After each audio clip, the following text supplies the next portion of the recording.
وجہ تخلیق کائنات، دانائے سبل ختم الرسل، مولائے کل مختار کل، تاجدار مدینہ سرور قلب و سینہ، معطر و معنبر خوشبودار پسینہ، حضرت محمد مصطفیٰ علیہ تحیت و ثناء بارگاہ بے کسبنائش ہدیہ درود و سلام پیش کرنے کو بعد، معزز و محترم ذی محتشم سامعین و حضرات، السلام علیکم ورحمۃ اللہ وبرکاتہ۔ مسند صدارت متمکن، عالم نبیل، فاضل جلیل، استاذ المکرم حضرت علامہ مولانا عبد الخالق صاحب مدظ اللہ العالی، میزبان محفل محترم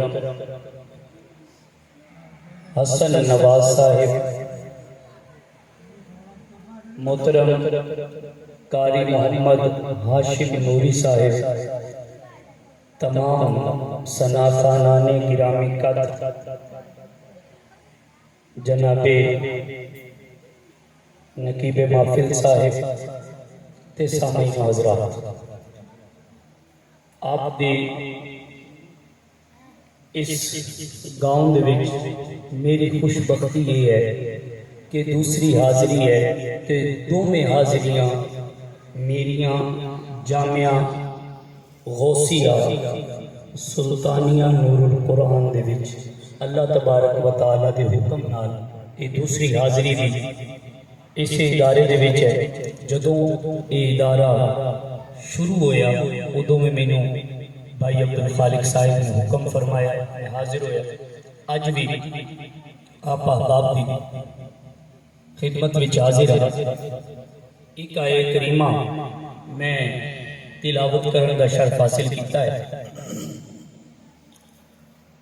صرف وہ ایک آیے کریمہ ہی اسی اپنی پوری گفتگو وچ پڑھن دی کوشش کرساں۔ آپ احباب دی بارگاہ وچ صرف ایو گزارش ہے کہ تسی ہمہ تن گوش ہو کے میریاں گلاں سننیاں۔ ویسے تانوں یعنی انہوں